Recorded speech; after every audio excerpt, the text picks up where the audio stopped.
Bom dia, Silmar César Miller. Muito bom dia, Otávio Sesc Júnior. Bom dia aos nossos amigos do canal Terra Viva. Antes das notícias e das cotações, rapidamente a nossa consulta ao vernáculo português. Existe a palavra produtos suinícolas, que eu ouvi num texto aí agora há pouco? Eu não conheço. Conheço produtos derivados de carne suína. Senão serão produtos bovinícolas, produtos Existe um franquícolas. setor suinícola, supostamente existem os produtos suinícolas. Pois é. Não Não é comum. Não é comum. Tá bom. Você está bem? Bom dia. Tudo bem. Antes da gente comentar aí sobre outros assuntos, quais são as novidades aí no mercado de commodities agrícolas? Você mesmo... Bom, a gente fala depois sobre outras coisinhas aí, inclusive que comentamos ontem já, e parece que reina uma certa paz aí entre o Banco Central e o governo Lula através do seu intermediário Haddad. Mas a gente fala disso daqui a pouquinho. Manda as cotações aí para a gente, o mercado financeiro. Bom, o fato é que o mercado financeiro está um pouco calmo hoje, o dólar operando em queda, 0,5% nesse momento, R$ 5,15 é a cotação da moeda americana. Mercado de ações bastante volátil, estava caindo um pouquinho, agora está voltando a subir, mas pouca coisa, 0,4%. Petróleo lá fora com queda, 1,1%, petróleo tipo Brent, $85,60 o barril, lembrando que esse é o tipo que é referência aqui para os preços também da nossa Petrobras. Mercado de commodities agrícolas, milho operando com leve alta agora há pouco, soja caindo um pouquinho, 0,4%, milho subindo 0,1%, soja caindo 0,4%, trigo menos 0,3%. Na Bolsa de Nova York, o açúcar subindo um pouco, 0,9%, suco de laranja caiu ontem, hoje volta a subir um pouquinho, 0,1%, cacau também subindo, 0,4%. Algodão na Bolsa de Nova York com queda nesse momento de 0,8%. Como se vê, um comportamento moderado de oscilação dos preços, tanto para cima quanto para baixo. Talvez a exceção seja o café, com uma alta de um pouco mais expressiva, de 1,1%, por conta de preocupações com o clima aqui, sobretudo em Minas Gerais, chove demais. Isso causa preocupações com relação à safra nova brasileira de café, que está para ser colhida agora a partir dos próximos meses. Mercado futuro do boi gordo com alta, 0,6%. E esse, portanto, é um retrato do mercado neste momento, Tavinho. Há uma novidade aqui que deve interferir no mercado, que é a divulgação agora há pouco dos níveis de inflação nos Estados Unidos. Ficou acima da expectativa dos analistas. O pessoal esperava aí um crescimento em janeiro de 0,4%, veio 0,5%, e o acumulado também cresceu, de 6,2% para 6,4%, acumulado nos últimos 12 meses. Isso veio tudo acima da expectativa e levanta a preocupação com o comportamento do Banco Central americano, que aparentemente tinha encerrado a sua trajetória de aumento de juros sucessivamente. Todas as últimas reuniões do Banco Central vieram com o aumento das taxas de juros nos Estados Unidos, tem impacto global, inclusive para o Brasil. Parecia que isso estava encerrado, agora com essa retomada da inflação ainda em níveis elevados, os padrões americanos, é possível que o Banco Central retome o aumento de juros. Isso tudo tem impacto global, portanto os mercados já vão começar a refletir isso agora à tarde, possivelmente. E possivelmente nos mercados de commodities, inclusive no caso do petróleo, por exemplo, começa a refletir essa possibilidade de ter impacto no consumo. Juro muito alto, isso vai dar uma travada na economia, está acontecendo na Europa, está acontecendo nos Estados Unidos também. A inflação não dá trégua e isso leva a aumento dos juros. E isso nos remete à questão aqui, que é a polêmica atual nesse momento, né, Tavinho, do questionamento da política do Banco Central brasileiro. Porque se você tem isso como reflexo na economia mundial, o Brasil tem o seu próprio território de economia, né, a sua microeconomia, mas ele gira em torno da macroeconomia, que é mundial, e os fatores interferem em todos os pontos. Portanto, a tentativa do governo brasileiro de baixar os juros, forçando aí uma queda de braço com o Banco Central, tem um viés político, claro, e tentando amenizar um pouco o momento vivido aí pelo povo brasileiro em relação ao seu poder de aquisição. Mas a verdade é que, para isso, você precisa bancar dinheiro. O dinheiro tem que sair de algum lugar e a gente sabe que o caixa do governo está curto, né? O dinheiro está curto, enfim, não tem por que razão entrar na contramão do que está acontecendo na política mundial. Mas, como você mesmo disse ontem, havia um caminho aí para um apaziguamento, uma bandeira branca, acenando assim, né? Eu estou fazendo papel aqui com a lauda, vamos pacificar um pouquinho, porque não dá. Aí o ministro Haddad, como interlocutor do presidente Lula, que, claro, quer que a sua política prevaleça, ele tem lá os seus interesses voltados para o Brasil, claro, dependendo do viés que ele toma, assim são os políticos, mas, de qualquer forma, o Banco Central também acenou uma bandeira de paz aí e parece que o território está mais calmo entre a presidência da República e o Banco Central. Mais ou menos, né, também. O presidente Lula baixou o tom, mas deixou essa tarefa para o presidente do partido, a Hoffmann, lá do Paraná. Hoffmann. Deputada Gleisi Hoffmann. E ela ontem criticou duramente essa política do Banco Central. Você está fazendo seu papel de presidente de partido, né? Mas, na verdade, está havendo um setor técnico, digamos assim, está havendo um certo apaziguamento. Tem reunião marcada do ministro Fernando Haddad com o presidente do Banco Central, se não me engano, é nesta quinta-feira, com o objetivo de tentar aproximar as posições de cada lado. Agora, o fato concreto é o seguinte: não se vê nenhuma possibilidade de recuo do Banco Central em termos de política dura para conter a inflação. A inflação está dando sinais de novos aumentos aqui no Brasil, isso está ficando cada vez mais claro, e isso vai levar o Banco Central a, eventualmente, até adotar uma posição que está sendo adotada pelo Banco Central americano. Ou seja, ao invés de baixar juros, pode até aumentar mais um pouco. No mínimo, vai manter a atual posição. Na última Selic manteve a posição, né? Se eu não estou errado. Mas não baixou, quer dizer, e a fala do Roberto Campos hoje, Campos Neto, já indica que pode até subir, porque está sem controle, não é isso? Exatamente. Ele deu o seu depoimento lá, a sua entrevista, foi uma entrevista que ele deu, né? É uma entrevista em que ele deixou claro como é que a coisa funciona, né? E como é que é a posição do Banco Central. A posição do Banco Central independente tem que cumprir seu papel de segurar a inflação, e a política que se tem na mão hoje em dia, não se inventou outra, é segurar consumo via aumento de juros, aumento do custo do dinheiro, né? Isso é a receita global, normal. Talvez aqui exista um pouco de exagero no tamanho da taxa de juros aqui no Brasil, 13,75 contra países civilizados está lá em 4%, 5%, 6%. De qualquer forma, aqui no Brasil não dá para fazer a mesma comparação, né?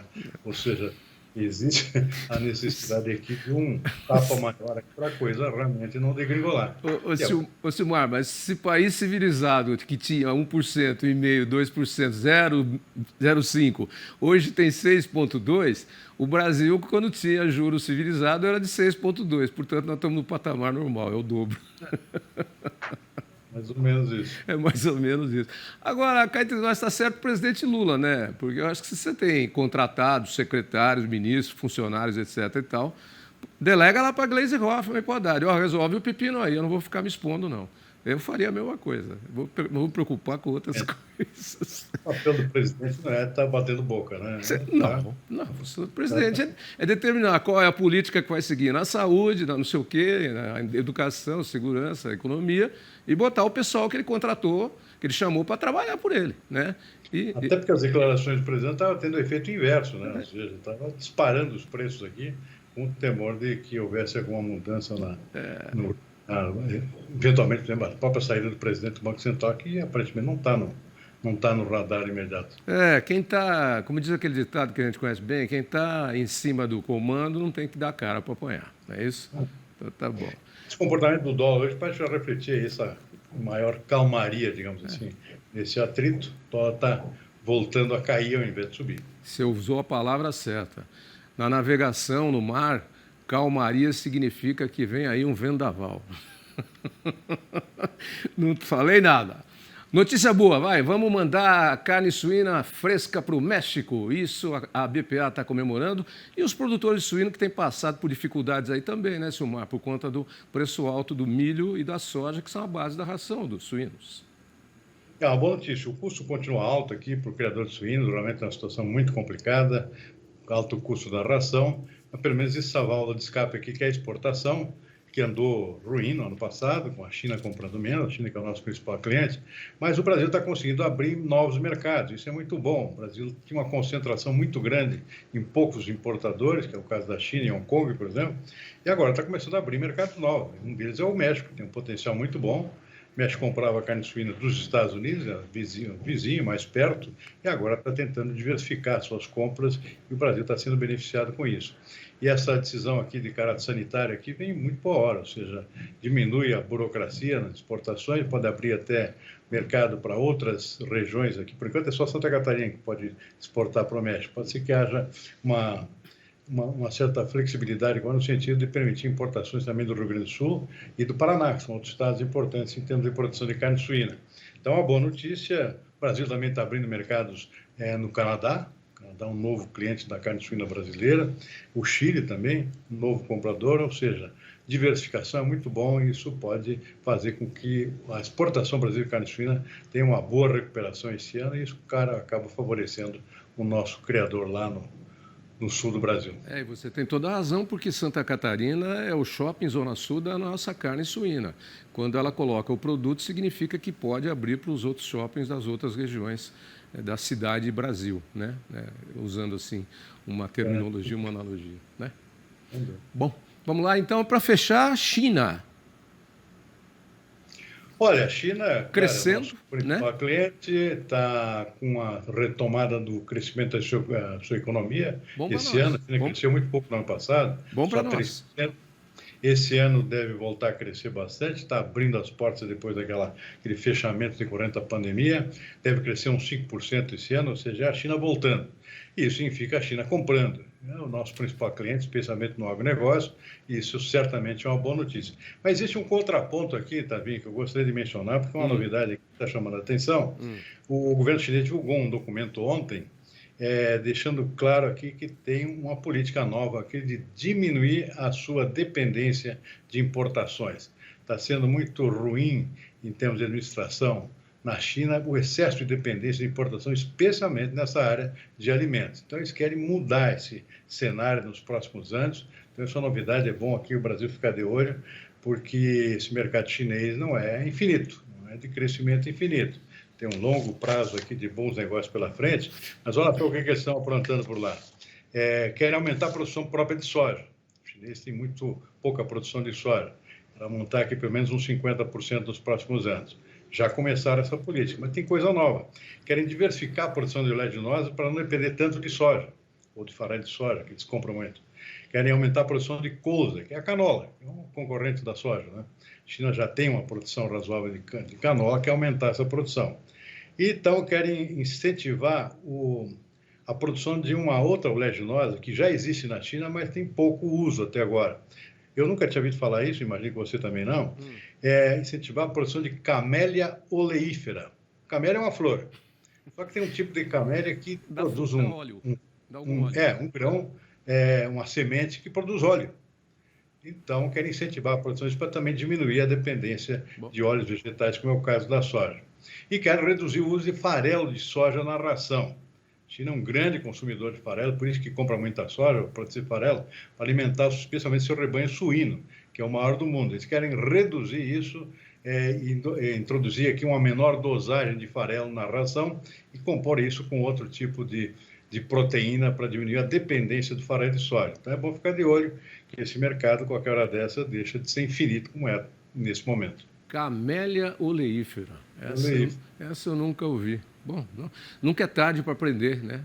Pelo menos o chinês está ensinando isso para a gente. Camélia, só que tem um tipo aqui que dá para produzir. Produz uma semente, depois vai para o esmagamento e dá um óleo. É interessante. E eu acho que você esqueceu de colocar um ponto aí. O chinês investe hoje no mundo inteiro, inclusive no Brasil e na África em especial. Os chineses têm investido em terras. Sejam arrendadas ou sejam compradas. O problema da África é político, mas o chinês está de olho na África, porque a África tem terreno fértil, ao contrário da China, que é uma grande produtora de alimentos, mas é a maior população do mundo. Então, precisa de suprir a deficiência de outros mercados. Tem deficiência de terras, deserto de Gobi é um grande deserto, tem áreas muito frias, tem deficiência de água, então tem que buscar recursos fora. Mas a China está... Outro dia eu estava vendo um filme sobre a história da Revolução de 1911, da China, que foi quando acabaram com a dinastia Qin, lá, que foi a entrada dos trabalhadores, E os chineses já pensavam nisso naquele tempo, já queriam terminar a sua dependência de matérias-primas de outros lugares e o domínio das potências ocidentais que reinavam naquela época lá, principalmente ingleses, franceses, em toda aquela Ásia. Então, e parece que esse governo pós-Mao Tse-tung, teve um primeiro governo, depois teve o Mao Tse-tung, mas todos os governos comunistas, mas esses últimos agora, das últimas décadas, que acho que já são 3 governos, é o que eles chamam de a democracia não, o capitalismo chinês, ou a China com o seu modo de capitalismo, né? E eles estão cuidando disso, e inclusive no investimento em terras, para não ter tanta dependência. Portanto, por enquanto, a maré está a nosso favor, mas é bom buscar outros mercados aí, porque como é que é? A colher de açúcar ou de mel pode acabar. Não, e não só isso que eu citei aqui, também no milho e no trigo estão com políticas novas, por exemplo, no caso do milho, aumentar a produtividade. Já que eles não têm área para ampliar a produção, assim como no Brasil, uma política agora de incentivo aumenta a produtividade. A produtividade do milho chinês já é maior que a brasileira. Se vocês aumentarem mais, aumenta a produção no mesmo terreno, a mesma propriedade, sem necessidade de expansão territorial. E para o trigo também, que era uma política nova para evitar que aconteça com o trigo, que sempre for autossuficiente, o que está acontecendo já com o milho, que eles estão se tornando grandes importadores, inclusive aqui no Brasil. Sabe de onde veio a banana, a origem da banana? É na China. Banana, na China, é da China. Todo mundo acha que é brasileiro ou é da América Central. Não, aqui ela se adaptou muito bem, mas veio originalmente para o mundo da China. Você falou em camélia oleífera e eu me lembrei de uma coisa. No Rio Grande do Sul, a estiagem tem prejudicado a produção de soja, de milho, a pecuária de modo geral, o trigo, nem tanto, vai bem, mas está beneficiando um setor que você já tinha saído do ar quando eu dei a notícia ontem e comentei com a Karine, a olivicultura. A olivicultura, a produção de azeitonas e azeite está extremamente beneficiada pelo tempo seco no seu Rio Grande do Sul. Exatamente. Não só isso, Davi. Vem vinho bom de novo aí do Rio Grande do Sul. Né? Quando seca, a uva fica melhor, né? Então, ano passado. Então agora vamos torcer para chover em Minas, para o leite sair bom. Aí a gente faz uma pizza maravilhosa de mussarela com o queijo, com o leite, faz o queijo, a mussarela, e já que vem bom vinho aí e regado com bom azeite, tá aí, é tudo produto do nosso agronegócio. Abraço, amigo, até amanhã. Boa tarde, até amanhã.